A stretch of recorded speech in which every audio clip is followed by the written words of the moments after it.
Good morning students. நாம் இன்றைக்கி second டேர்மில் ஜியாகிரஃபியில் ஃபஸ்ட் லெசன் ரீசோர்ஸஸ் அப்படிங்கிற லெசன் பற்றி பார்க்கலாம்.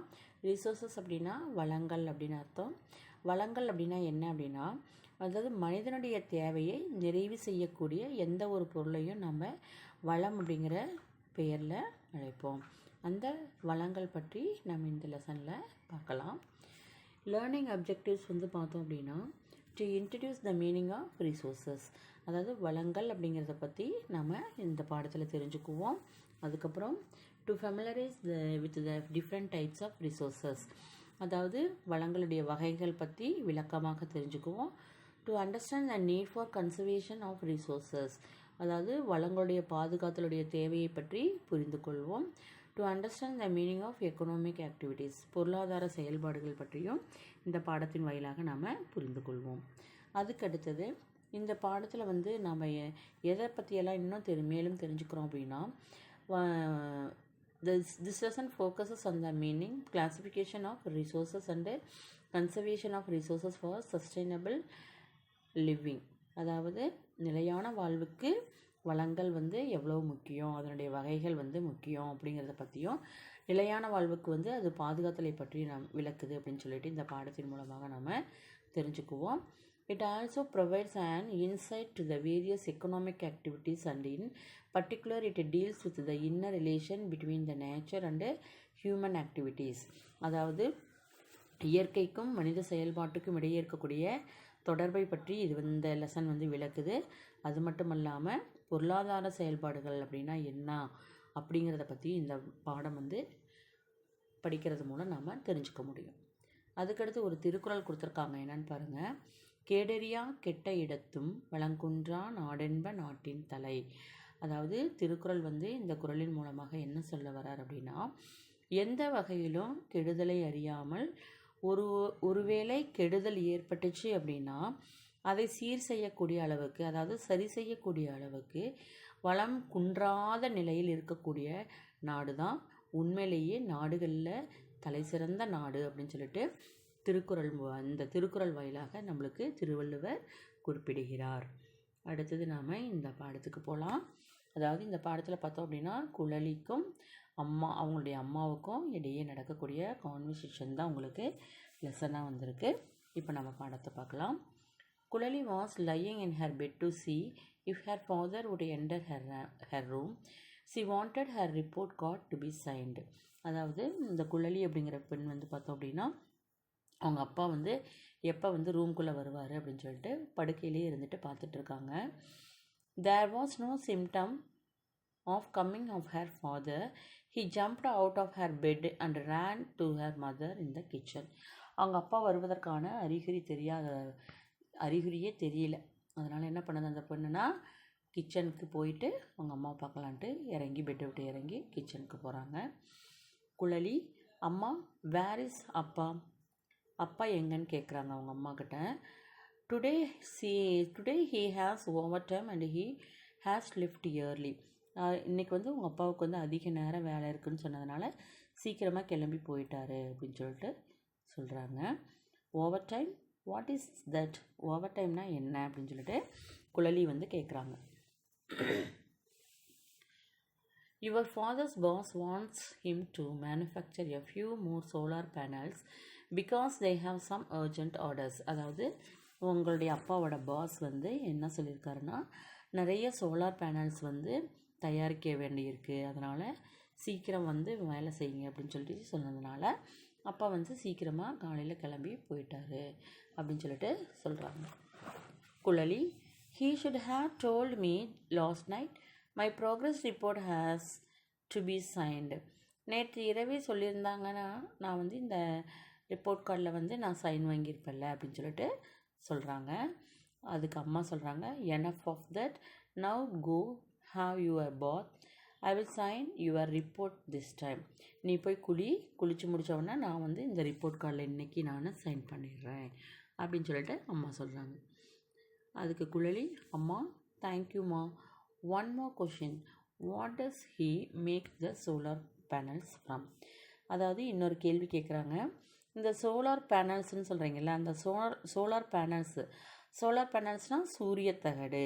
அப்போ சூரியத்தகடுனா என்ன அப்படின்னு சொல்லிட்டு அதை வந்து எதில் தயாரிக்கிறாங்க அப்படின்னு சொல்லிட்டு அந்த குழந்தை வந்து அந்த குழலி வந்து கேட்குறாங்க. அதுக்கு வந்து அவங்க அம்மா சொல்கிறாங்க, let me explain for you to understand. Silicon extracted from sand, a natural resource, is used in making PV cells. These convert solar energy into electrical energy. அதாவது நான் சொன்னால் உங்களுக்கு புரியுமா என்னன்னு தெரியல, இருந்தாலும் நான் சொல்கிறேன் அப்படின்னு சொல்லிட்டு என்ன சொல்கிறாங்க அப்படின்னா, இந்த மணல் அப்படிங்கிற இயற்கை வளத்திலேருந்து சிலிக்கான் அப்படிங்கிற தனிமத்தை வந்து பிரித்து அதிலிருந்து ஃபோட்டோ வோல்டாயிக், அதாவது பிவி செல்களை வந்து பயன்படுத்தி ஃபோட்டோ வோல்டாயிக், பிவி அப்படின்னா ஃபோட்டோ வோல்டாயிக் அப்படிங்கிற செல்லை பயன்படுத்தி ஒளி மின்னழுத்த கலன் வந்து தயாரிக்கிறாங்க. இதை வந்து சூரிய ஆற்றலை என்ன பண்ணோம் அப்படின்னா எடுத்துட்டு அதை வந்து நம்மளுக்கு மின் ஆற்றலை எலக்ட்ரிக்கல் எனர்ஜியாக வந்து கொடுக்குது அப்படின்னு சொல்லிட்டு சொல்கிறாங்க. அப்போ இந்த சோலார் பேனல் அப்படிங்கிறது வந்து பார்த்தோம் அப்படின்னா this convert solar energy into electrical energy. அதாவது பகலில் வந்து பூரா என்ன பண்ணுது, சூரிய ஒளி கிடைக்குது இல்லையா, அந்த சூரிய ஆற்றலை வந்து எடுத்துட்டு அதை வந்து எலக்ட்ரிக்கல் எனர்ஜியாக கன்வெர்ட் பண்ணி தருது அப்படின்னு சொல்லிட்டு சொல்கிறாங்க. அடுத்து Kuzhali, natural resource, what do you mean by it? அதாவது இயற்கை வளம்னா என்ன அப்படின்னு சொல்லிட்டு கேட்குறாங்க. அம்மா, all things useful to man is resource, and if it is directly from nature we call it natural resource. அதாவது மனிதனுக்கு பயன்படக்கூடிய எல்லாத்தையும் நம்ம வளம் அப்படின்னு சொல்கிறோம். All things useful to man is resource. மனிதனுக்கு பயன்படக்கூடிய எல்லாத்தையுமே நம்ம வளங்கள் அப்படின்னு சொல்கிறோம். ஆனால் இயற்கையிலேயே கிடைக்கக்கூடியதை தான் வந்து நாம் இயற்கை வளம் அப்படின்னு சொல்லிட்டு சொல்கிறோம் அப்படின்னு சொல்லிட்டு சொல்கிறாங்க. Then what kind of work is அப்பா டூயிங்? அப்பா வந்து எந்த மாதிரியான வேலை வந்து செய்கிறாங்க அப்படின்னு சொல்லிட்டு கேட்குறாங்க. He is a manufacturer. அதாவது அப்பா வந்து என்னது பொருட்களை வந்து உற்பத்தி செய்கிறவர். He uses natural resources for manufacturing. அதை வந்து உற்பத்தி செய்வதற்கு இயற்கை வளங்களை வந்து நம்ம அப்பா வந்து பயன்படுத்துகிறாங்க அப்படின்னு சொல்லிட்டு சொல்கிறாங்க. Kuzhali, then manufacture things be called as resources. அப்போ உற்பத்தி செய்யப்பட்ட பொருட்களை வந்து வளங்கள் அப்படின்னு சொல்லலாமா அப்படின்னு சொல்லிட்டு கேட்குறாங்க. Yes, they are called as manmade resources. அதாவது மனிதனால் உருவாக்கப்பட்ட வளங்கள் அப்படின்னு அதை சொல்கிறோம். அப்போ நம்ம உற்பத்தி செய்கிறதுங்க வந்து இயற்கை வந்து உற்பத்தி செய்து கொடுக்காது, மனிதன் தானே அதை வந்து உற்பத்தி செய்கிறான். இயற்கையான பொருளை பயன்படுத்தி அதை மனிதன் வந்து உற்பத்தி செய்கிறான் இல்லையா, அதனால் வந்து அதை வந்து மனிதனால் உருவாக்கப்பட்ட வளங்கள் அப்படின்னு சொல்லிட்டு சொல்லலாம், மேன்மேட் ரிசோர்ஸஸ் அப்படின்னு சொல்லலாம் அப்படின்னு சொல்கிறாங்க. அப்போ இயற்கையாக இருக்கக்கூடிய பொருட்களை மனிதனால் வந்து உற்பத்தி செய்யப்படும் பொழுது அதை வந்து நம்ம என்னன்னு சொல்கிறோம் அப்படின்னா மேன்மேட் ரிசோர்ஸஸ் அப்படின்னு சொல்லிட்டு சொல்கிறோம். ஓகே அம்மா, it is getting late, let me get ready. அதாவது எனக்கு வந்து நேரமாகிடுச்சு, நான் ஸ்கூலுக்கு போகணும். அப்போ நேரமாகிடுச்சின்னு சொல்லிட்டு அந்த குழந்தை வந்து என்ன பண்ணுது, பள்ளிக்கு புறப்படுது. அடுத்தது, resources is anything that fulfils human needs, when anything is of some use it becomes valuable. அதாவது ரிசோர்ஸஸ் அப்படின்னா வளங்கள் அப்படின்னா என்ன அப்படின்னா anything that fulfils human needs, அதாவது மனிதனுடைய தேவையை நிறைவு செய்யக்கூடிய எந்த ஒரு பொருளையும் நாம் வளம் அப்படின்னு சொல்லிட்டு குறிப்பிடுறோம். இப்போ நம்மளுடைய தேவையை வந்து பூர்த்தி செஞ்சிச்சு அப்படின்னா அதை வந்து நம்ம வளம் அப்படின்னு சொல்கிறோம். when anything is of some use it becomes valuable. இப்போ வந்து நம்ம அந்த பொருளுடைய பயன்பாட்டை பொறுத்து தான் அதனுடைய மதிப்பு வந்து நிர்ணயிக்கப்படுகிறது. இப்போ நாம் வந்து பார்த்தோம் அப்படின்னா என்ன பண்ணுறோம், இப்போ வாகனங்கள் எங்கேயாவது வெளியில் போகிறதா இருந்தால் வண்டியில் போகிறோம். வண்டியில் போகிறப்ப அதுக்கு என்ன பண்ணணும், பெட்ரோல் வேணும். பெட்ரோல் இருந்தால் தான் என்னாகும், வண்டி வந்து போகும். அப்போ நம்மளுடைய தேவையை நிறைவு செய்யக்கூடியது அந்த பெட்ரோல் அப்படிங்கிறது. அப்போ நான் ஒரு இடத்துக்கு போகணும் அப்படின்னா அந்த வண்டியில் போகணுன்னா பெட்ரோலோ டீசலோ இருந்தால் மட்டும்தான் போக முடியும். அப்போ அது வந்து நம்ம என்ன சொல்லலாம், நம்மளுடைய தேவையை வந்து பூர்த்தி செய்யுது இல்லையா. அப்போ எந்த ஒரு மனிதனுடைய தேவையை எந்த தேவையாக இருந்தாலும் சரி அதை பூர்த்தி செய்யக்கூடிய ஒரு பொருளை தான் வந்து நாம் வளம் அப்படின்னு சொல்கிறோம். அந்த வளம் வந்து அதனுடைய பயன்பாட்டை பொறுத்து அதனுடைய மதிப்பு வந்து நிர்ணயிக்கப்படுது. All resources have value. எல்லா ரிசோர்ஸஸ்க்கும், எல்லா வளங்களுக்கும் ஒரு மதிப்பு என்பது உண்டு. The value can be either commercial or non commercial. அதாவது எந்த ஒரு பொருளுக்கும் மதிப்புங்கிறது உண்டு.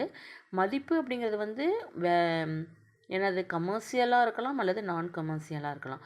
அதாவது பண மதிப்புள்ளதாக இருக்கலாம் அல்லது பண மதிப்பற்றதாக இருக்கலாம். Commercial resources have great economic value. Commercial resources அப்படிங்கிறது பொருளாதாரத்தில் வந்து பார்த்தோம் அப்படின்னா பண மதிப்புள்ள வளங்கள் வந்து மிக முக்கியத்துவம் பெறுகிறது. அதுக்கு பண முக்கியத்துவம் பெறுகிறது அப்படின்னா அதுக்கு எக்ஸாம்பிள் என்னென்னா பெட்ரோலியம். பெட்ரோலியம் வந்து பார்த்தோம் அப்படின்னா பொருளாதாரத்தில் வந்து மிக பண மதிப்புள்ள வளம் அப்படிங்கிற ஒரு இடத்த வந்து பெற்றிருக்கு. த நான் commercial resources are very abundant in availability. அதாவது நான் கமர்ஷியல் ரிசோர்ஸஸ் பார்த்தோம் அப்படின்னா பண மதிப்பற்ற வளங்கள் வந்து பார்த்தோம் அப்படின்னா எளிதில் கிடைக்கக்கூடியதாக இருக்கக்கூடிய வளங்களை வந்து நான் கமர்ஷியல் ரிசோர்ஸஸில் சேர்த்தலாம். இதுக்கு எக்ஸாம்பிள் வந்து பார்த்தோம் அப்படின்னா ஏர். இப்போ ஏர் வந்து பார்த்தோம் அப்படின்னா எல்லா இடத்துலையும் நம்மளுக்கு எளிதில் கிடைக்கக்கூடியது. அதுக்கு வந்து நம்ம விலை கொடுத்து தான் வாங்கணும் அப்படிங்கிறதெல்லாம் கிடையாது. ஆனால் பண மதிப்புள்ள வளங்கள் வந்து பார்த்தோம் அப்படின்னா ஒரு குறிப்பிட்ட இடத்துல மட்டும்தான் கிடைக்கும். அதை நம்ம காசு கொடுத்தா மட்டும்தான் என்ன பண்ண முடியும், அந்த வளத்தை வந்து நாம் பெற முடியும். அப்போ பண மதிப்புள்ள வளத்துக்கு எக்ஸாம்பிள் வந்து பார்த்தோம் அப்படின்னா அதாவது கமர்ஷியல் ரிசோர்ஸ்க்கு எக்ஸாம்பிள் வந்து பெட்ரோலியம், நான் கமர்ஷியல் ரிசோர்ஸ்க்கு எக்ஸாம்பிள் வந்து ஏர் அப்படின்ட்டு குறிப்பிட்டிருக்காங்க.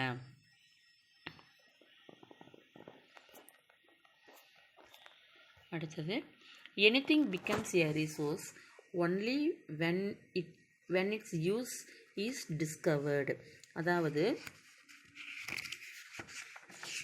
எந்த ஒரு ரிசோர்ஸும் வந்து பார்த்தோம் எந்த ஒரு பொருளையும் வந்து பார்த்தோம் அப்படின்னா எந்த ஒரு ரிசோர்ஸுமே அதை கண்டுபிடிச்ச பிறகு தான் வந்து நாம் அதை வந்து வளமாக நம்ம வந்து பயன்படுத்த முடியுது. இப்போ வந்து பெட்ரோல் அப்படின்னு இருக்குதுன்னு வச்சுக்கோங்க, அதை கண்டுபிடிச்ச பிறகு தான் வந்து நம்ம என்ன பண்ணுறோம், அதை வந்து நம்ம பயன்பாட்டுக்கு கொண்டு வந்துடும். அதாவது அது வந்து ஊற்றினோம் அப்படின்னா வண்டி வந்து ஓடுது அப்படின்னு சொல்லிட்டு அதை பயன்படுத்தின பிறகு பயன்பாட்டுக்கு வந்த பிறகு தான் அதை வந்து ஒரு வளமாக நம்ம கருதுகிறோம். The needs of human beings are ever changing. மனிதனுடைய தேவைகள் வந்து பார்த்தோம் அப்படின்னா நாளுக்கு நாள் மாறிக்கொண்டே இருக்கும். According to the ever changing needs resources keep changing. அதே போல் இப்போ எப்படி மனிதனுடைய தேவைகள் வந்து நாளுக்கு நாள் மாறுபட்டுக்கிட்டே இருக்குதோ அதுபோல் தேவையானது மாறுபடும் பொழுது அதை நிறைவு செய்யக்கூடிய வளங்களும் வந்து என்ன ஆகுது அப்படின்னா சேஞ்ச் ஆகுது. Time and technology are two important factors that determine whether a substance is a resource or not. அதாவது டைம் அண்ட் டெக்னாலஜி, அதாவது நேரமும் காலமும் தொழில்நுட்பமும் வந்து பார்த்தோம் அப்படின்னா ஒரு பொருளை வந்து வளமாக மாற்றுவதற்கான காரணிகளாக இந்த காலத்தையும் தொழில்நுட்பத்தையும் டெக்னாலஜியும் வந்து குறிப்பிடுறாங்க.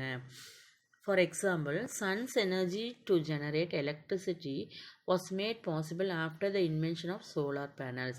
இப்போ வந்து சூரியன்கிட்ட இருந்தும் வந்து நம்ம மின்னாற்றல் வந்து பெற முடியும் அப்படின்னு சொல்லிட்டு இந்த டெக்னாலஜி வளர தான் என்ன ஆகுது அப்படின்னா சூரியன்கிட்ட இருந்தையும் நம்ம மின்சாரத்தை வந்து பெற முடியும் அப்படின்னு சொல்லிட்டு அதுக்கு என்ன கண்டுபிடிச்சாங்க அப்படின்னா சோலார் பேனல்ஸை வந்து கண்டுபிடிச்சாங்க.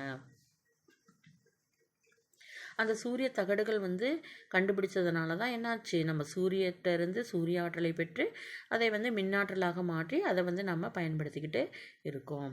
அப்போ எந்த ஒரு பொருளையும் வளமாக மாற்றணும் அப்படின்னா காலமும் அது டைம் அண்ட் டெக்னாலஜி ரொம்ப இம்பார்ட்டண்ட் அப்படின்னு சொல்லிட்டு குறிப்பிடுறாங்க. அந்த resenting of coal and petrol was in need of an exhaustible resource time. அதாவது பெட்ரோலியமும் நிலக்கரியும் பார்த்தோம் அப்படின்னா குறைஞ்சிட்டே வருது. கொஞ்ச நாளாக என்னாகும், அதாவது பல்லாயிரம் ஆண்டுகளுக்கு முன்னாடி பல மில்லியன் ஆண்டுகளுக்கு முன்னாடி இந்த மரங்கள்லாம் வந்து மண்ணுக்குள்ளே புதைஞ்சி அதுக்கப்புறம் வந்து அது வந்து என்னவா உருவாயிருக்கு, நிலக்கரி பெட்ரோலியமாக நிலக்கரியாக கிடச்சிருக்கு. அதே போல் கடல் பகுதியில் வந்து கடலுக்கடியில் வந்து பார்த்தோம் அப்படின்னா இந்த உயிரினங்கள்லாம் அழிந்து ஒன்றின் மேலே ஒன்றாக படிந்து அதன் மூலமாக தான் வந்து பெட்ரோலியம் கிடச்சிருக்கு. அது வந்து பல மில்லியன் ஆண்டுகளுக்கு முன்னாடி இருந்து நடந்தது தான் இப்போ நாம் வந்து பயன்படுத்திக்கிட்டு இருக்கோம். ஒரு குறிப்பிட்ட காலம் வரைக்கும் தான் அது கிடைக்கும். அது வந்து அந்த வளம் வந்து தீர்ந்து போச்சு அப்படின்னா மறுபடியும் வந்து அதை புதுப்பிக்க முடியாது. ஆனால் சூரிய ஆற்றல் வந்து பார்த்தோம் அப்படின்னா எப்போவுமே சன் வந்து நம்மளுக்கு வெப்பத்தையும் வெளிச்சத்தையும் கொடுத்துக்கிட்டே இருக்கும். அப்போ அந்த நிலக்கரியும் பெட்ரோலியமும் குறைஞ்சிக்கிட்டே வர்றதுனால தான் இந்த காலகட்டத்தில் தான் வந்து ஒரு புதிய கண்டுபிடிப்பான இந்த சோலார் பேனலை வந்து கண்டுபிடிச்சிருக்காங்க. அதுதான் வந்து டெக்னாலஜி அப்படிங்கிறது.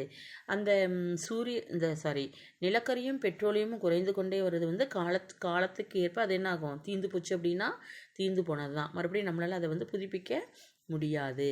அப்போ இப்போ நம்ம புதுப்பிக்க முடியாத டைமில் வந்து எதை பயன்படுத்திக்கலாம் மின்னாற்றலாக, மின்சாரம் வந்து பயன்படுத்தணும் அப்படின்னா இப்போ சூரிய தகடுகள் மூலமாக நம்ம சூரிய ஆற்றலை பெற்று அந்த ஆற்றலை வந்து மின்னாற்றலாக மாற்றக்கூடிய அந்த புதுசாக டெக்னாலஜி வந்து வளர்ந்துருக்கு இல்லையா. அதுதான் என்ன சொல்கிறாங்க அப்படின்னா, time and technology are two important factors that determine whether a substance is a resource or not. காலமும் தொழில்நுட்பமும் இந்த 2 காரணியும் தான் வந்து ஒரு பொருளை வந்து ஒரு வளமாக மாற்றுவதற்கு உதவும் அப்படின்னு சொல்லிட்டு குறிப்பிடுறாங்க. இன்றைக்கி கிளாஸ் வந்து உங்களுக்கு முடிஞ்சுது. அடுத்து மீதி இருக்கக்கூடிய லெசன் வந்து நாம் நெக்ஸ்ட் கிளாஸில் பார்க்கலாம். Thank you students.